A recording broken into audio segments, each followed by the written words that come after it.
రండి, మన మధ్య ఉంచబడిన బల్ల అనగా యేసుక్రీస్తు ప్రభు యొక్క శరీర రక్తములకు సాదృశ్యమైన రొట్టె ద్రాక్ష రసములో మనము పంపులు పొందవలసిన వారుగా ఉన్నాం. అందు నిమిత్తమై పరిశుద్ధ గ్రంథములు అనేక నియమాలు చూస్తూ వచ్చాం. మరి ప్రత్యేకంగా పౌలు భక్తుడు కొరింథీ సంఘానికి రాస్తూ అన్నాడు, ప్రతి మనుష్యుడు తనను తాను పరీక్షించుకొనవలెను, అలాగూ చేసి ఆ రొట్టెను తిని ఆ పాత్రలోనిది త్రాగవలెను అన్నాడు. పరీక్షించుకోవడానికి ఒక అంశం ఏదైనా ఉంటే దాని ఆధారంగా పరీక్షించుకోగలుగుతాం. రండి, లూకాసు సువార్త 23వ అధ్యాయము, పరిశుద్ధుడైన లూకా గారు రాసిన సువార్త 23వ అధ్యాయము 34వ వచనాన్ని మనమందరం కలిసి చదువుకుందాం. లూకాసు సువార్త 23వ అధ్యాయము 34వ వచనాన్ని అందరం కలిసి చదువుకుందాం. ఆరంభించండి.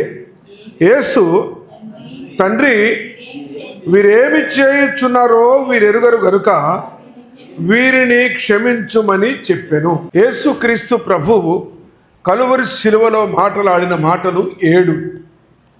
7 మొదటి మాట ఏమంటే, లూకాసు సువార్త 23:34లో మరి సువార్తికుడు రాస్తున్నాడు, యేసు, తండ్రి, వీరేమి చేయుచున్నారో వీరెరుగరు గనుక వీరిని క్షమించుమని చెప్పారు.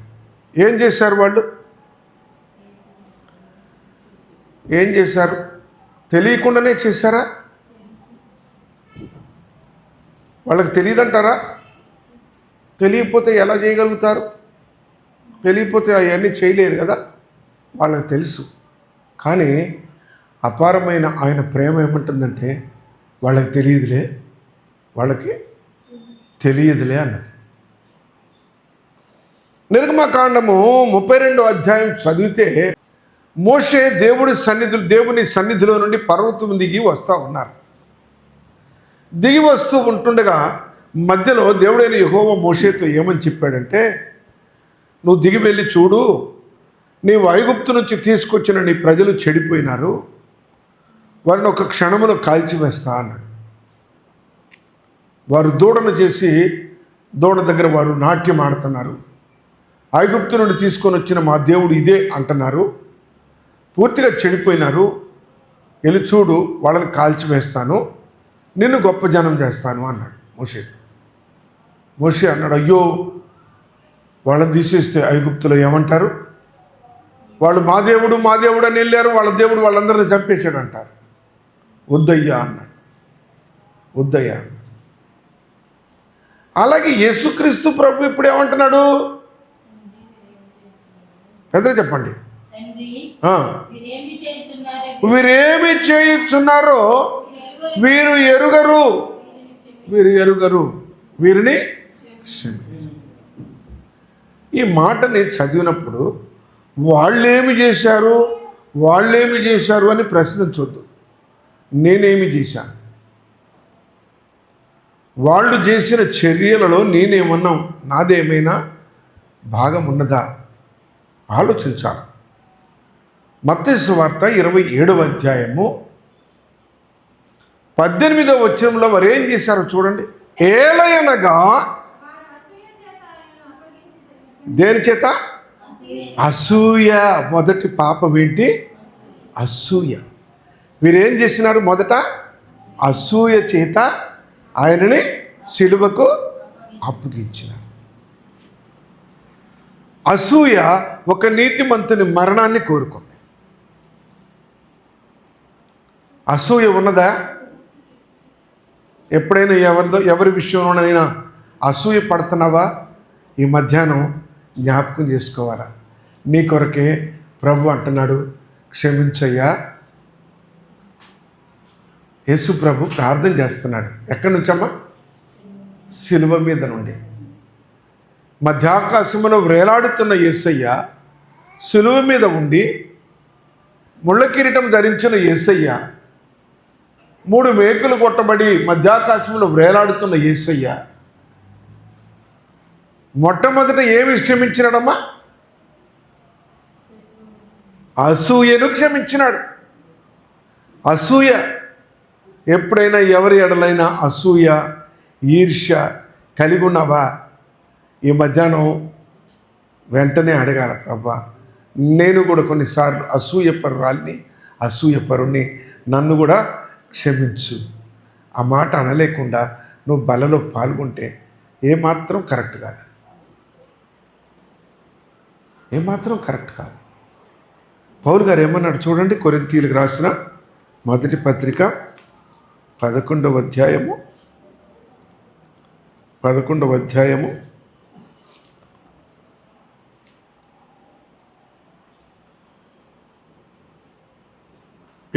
వచనం. ప్రభువు శరీరమని వివేచింపక ఒకవేళ ఈ సంగతులు ఏమీ మనస్కరించకుండా తిని త్రాగువాడు శిక్షావిధి కలుగుటకే, అందుకే బలలో పాల్గొంటాడు. శిక్ష తెచ్చుకోవద్దమ్మా, శిక్ష తెచ్చుకోవద్దు. ఈ మధ్యాహ్నం ఒప్పుకొని బలలో పాల్గొందాం. తర్వాత మాట చదవండి. ఇందువలననే మీలో అనేకులు బలహీనులను రోగులనై ఉన్నారు, చాలామంది నిద్రించుచున్నారు. ఎందును బట్టమ్మా? ఆ క్షమాపణ అడగకుండా మొట్టమొదట సిలువలో యేసు ప్రభు క్షమాపణ ఎవరిని అడుగుతున్నాడు? అసలు ఇంకో విషయం తెలుసా? భూమి మీద పాపమును క్షమించుటకు ఎవరికి ఉంది అధికారం? మరి ఆయనకే ఉంది కదా అధికారం. ఆయనే అనొచ్చు కదా, నేను మీ అందరినీ క్షమించిన అనలే. తండ్రిని వేడుకున్నాడు, వాళ్ళని క్షమించు, ఎందుకంటే నా మీదకే చేస్తున్నారు గనక నేను తండ్రితో ఒక మాట చెప్పాలి. మత్తయి సువార్త 27వ అధ్యాయం తీసి ఉంచుకోనండి, కంటిన్యూస్గా చదువుకుంటూ వెళ్దాము. 23వ వచనం చూద్దాం. మరి ఎక్కువగా కేకలు వేసి, ఒక మనిషి గురించి మనం ఏం చేస్తామంటే, నీకు ఆయన సంగతి తెలుసా?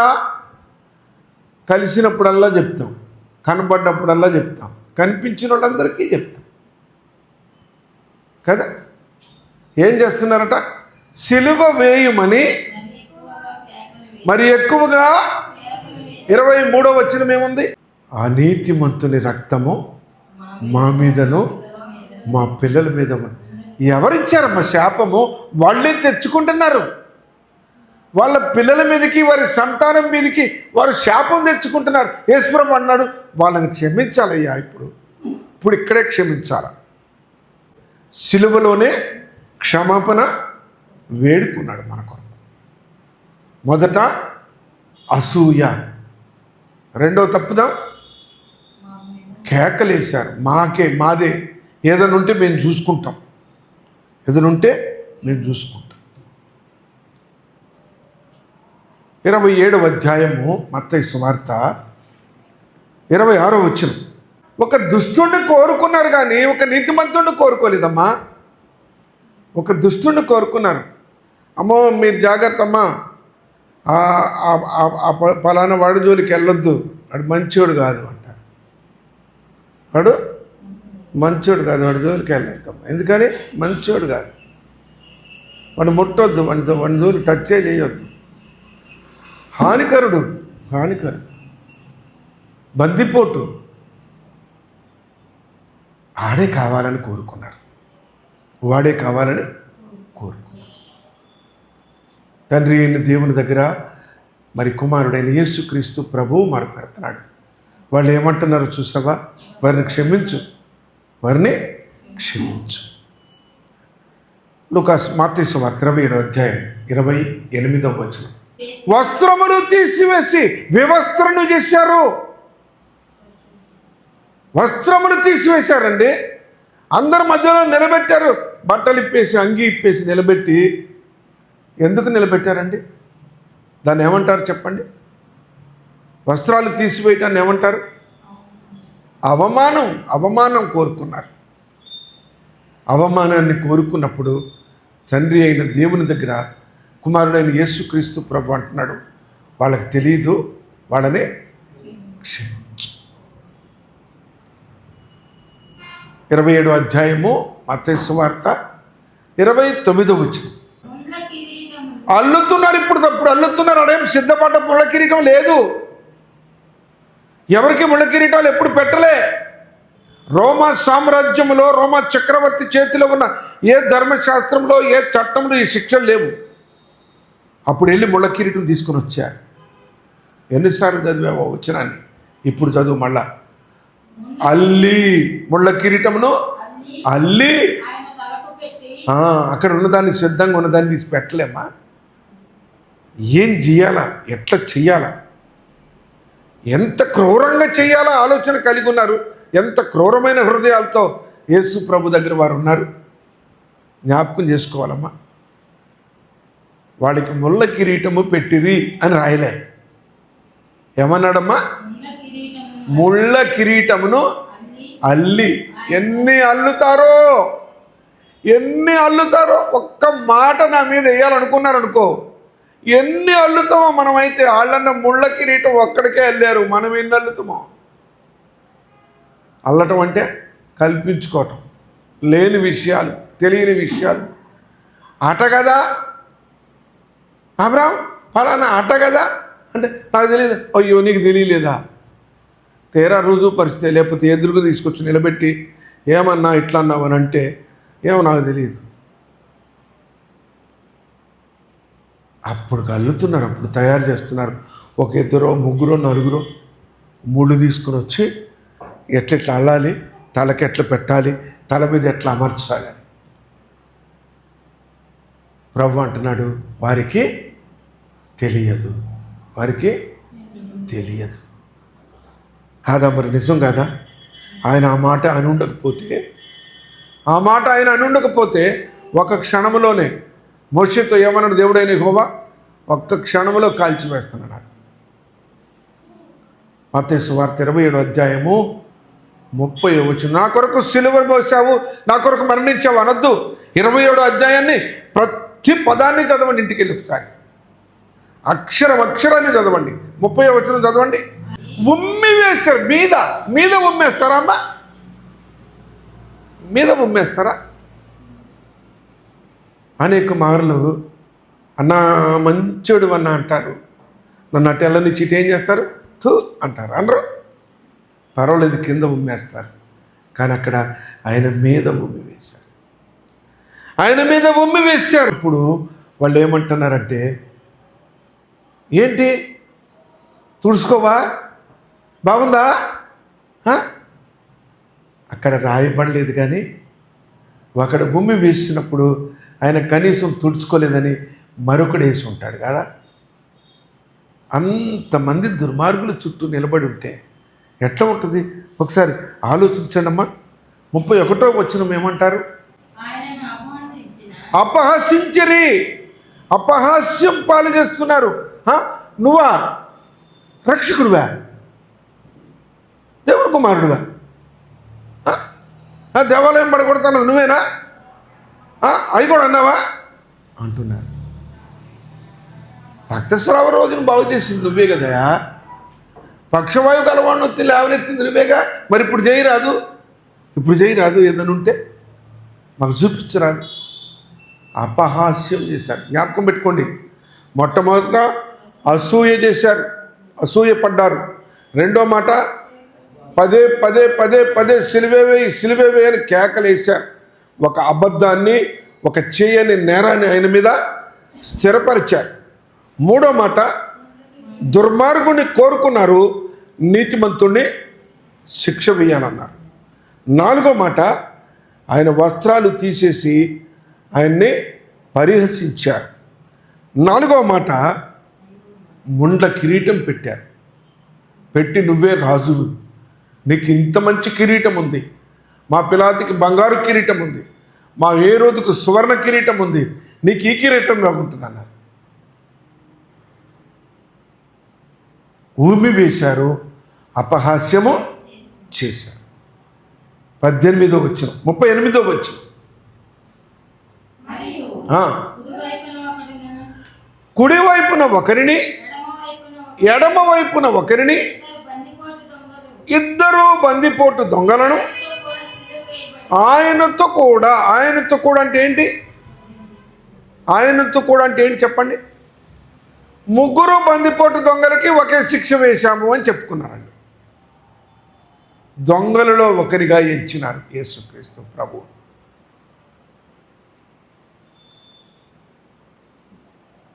సిలువ వేయడానికి తీసుకువెళ్ళినప్పుడు, ఆ శిక్ష వేసినప్పుడట వారికి ఒక మత్తు పదార్థం ఏదైనా త్రాగిస్తారట. ఎందుకంటే ఆ కొట్టే దెబ్బలు సహించగలిగేటట్టుగా కేకలేకుండా ఉండాలని మత్తు పదార్థం తాగిస్తారని ఆ రోమ సామ్రాజ్యంలో ఆ రాణువు వారు వేసిన శిక్షలో అలవాటు ఉంది వాళ్ళకి. అందును బట్టి ఆయనకి ఏమి చేశారంటే 27వ అధ్యాయం 34వ వచనంలో, చేదు కలిపిన ద్రాక్ష రసమును త్రాగనిచ్చిరి కానీ త్రాగనొల్లకపోయెను.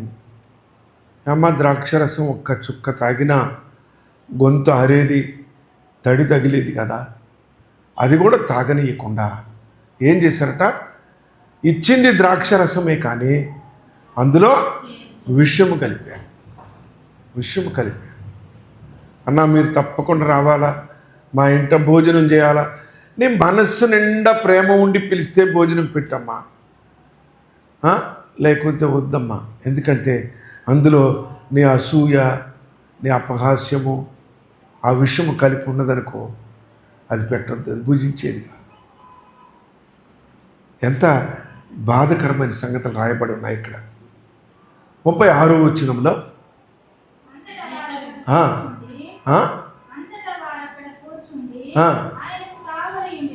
ఏం చేశారు? ఎవరికి కాపలా కాయాలమ్మా? నిలబడి ఉంటే పారిపోతాడేమని కాపలా కాయాలా? సులువు మీద ఉన్నాయని కాపలా కాస్తారా? కావలి ఉండిరి అంటే గుర్తుపెట్టుకో. అబ్రాహం, కనిపెట్టుండరా, వాడు ఎటు తిరుగుతున్నాడు, ఏం చేస్తున్నాడు, ఏదో ఒక చోట పట్టుకుని వాడి మీద నేరం వేయాలి అంటారు. ఎప్పుడు కావలి కాస్తారు? మనసులో తప్పిదం ఉన్నప్పుడు, మనసులో కల్మషం ఉన్నప్పుడు. అక్క, నువ్వు అనుకుంటున్నావేమో, నేను పట్టించే బాధ్యత నాది. అప్పుడు ఏం చేస్తాను? నేను కనిపెట్టి ఉంటా, కావలి ఉంటా. ఎటు వెళ్తున్నారు, ఏ టైంకి వెళ్తున్నారు, ఎప్పుడు వస్తున్నారు, ఎక్కడ తప్పు దొరుకుతుంది, ఎవరితో మాట్లాడుతున్నారు, అదిగో నువ్వు పలానా వాళ్ళతో మాట్లాడినావు, నీదే తప్పు. ఈ కావలి ఉండటం వెనక ఎంత తప్పిదం ఉన్నది. అయినా కూడా తండ్రి అయిన దేవునితో ప్రియుడైన ప్రభు యేసుక్రీస్తు అంటున్నాడు, వీరేమి చేయుచున్నారో కాదు, ఇంకొక మాట చెప్తా గమనించండి. వీరేమేమి చేస్తున్నారో అవన్నీ క్షమించబడి. 37వ వచనం, నేరాన్ని బోర్డు పెడతారా అమ్మ? ఎవరికైనా శిక్ష వేస్తే, ఒక శిక్ష వేశాము, ఆయన ఏమని రాశారట? యూదుల రాజైన యేసు అని పెట్టారు. మరి యూదుల రాజైన యేసేనా? కాదు, ఒక అబద్ధాన్ని పెట్టారు. వాళ్ళ దృష్టిలో అది అబద్ధం. వాస్తవానికి ఆయన యూదులకు రాజే. ఆయన పుట్టిన నాడే అడిగారు, యూదులకు రాజుగా పుట్టినవాడు ఎక్కడ ఉన్నాడు అని. ఎవరో ఎక్కడి నుంచో వచ్చిన 3 జ్ఞానులు అడిగారు హేరోదు ఇంటికి వెళ్ళి, యూదుల రాజుగా పుట్టినవాడు ఎక్కడ ఉన్నాడు అని. కానీ వీళ్ళు ఏమంటున్నారంటే, ఈయన యూదుల రాజంట అని అపహాస్యం చేయడానికి ఆయన తలకు పైగా పెడుతూ వచ్చారు. 40వ వచనం, దూషించిరి. ఈసారి ఏం చేశారు? దూషించిరి. ఈ పదాలు నమ్మకబట్టి ఎంత చక్కగా రాసుకుంటున్నారు మత్తయ్య గారు ఆ సువార్త. అసలు ఈసారి ఏం చేశారు? వాళ్ళు దూషణ మాటలు మాట్లాడారు. రాయబడలేదు కానీ ఎన్ని మాటలు అన్నారు. క్లుప్తంగా ఒక్క మాటలోనే రాయబడి ఉంది, కానీ రాసింటే ఎలాగుండేది. అందుకనే పౌలు గారు అంటాడు, నేను హింసకుడను, దూషకుడను, హానికరుడను అంటాడు. దూషకుడు ఏం చేస్తాడు? పలకరిస్తేనే దూషణ మాటలతో మాట్లాడతాడు. దూషణ నీకు అలవాటు ఉందా? ఈ మధ్యాహ్నం ఒప్పుకో. మాట్లాడటమే దూషణతో మాట్లాడే వాళ్ళు ఉన్నారు. మీరు గమనించండి, చూద్దాం. మీరు మన సమాజంలో మనమే చూస్తున్నాం. అప్పుడు ఎవరు రాణు వారి సంగతి అక్కర్లేదు. రోమియోల సంగతి కాదు, యేసు ప్రభు శిలువ సంగతి కాదు. పలకరించడమే దూషణ మాటలతో పలకరించే వాళ్ళు ఉన్నారు. దూషించిరి 44 వచనం, నిందించిరి, నింద వేస్తున్నారు.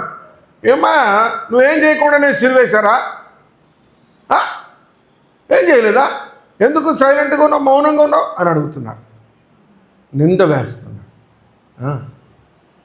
జాగ్రత్త అన్న, పలానా వాడు పలానా ఇట్లా నా విషయమై ఇట్లా అన్యాయం చేశాడు, నువ్వేం చేయకుండా చేశాడా అని అడుగుతాం. వెంటనే మనం సహజంగానే మనకు అట్ట జ్ఞాపకం వస్తుంది, ఆ మాట వస్తుంది. ఏమంటున్నారు? నింద వేస్తారు. ఎవరాళ్ళు? 2 బందిపోటు దొంగలు నింద వేస్తున్నారు. ఏమి నింద వేస్తున్నారు చెప్పండి ఒకసారి.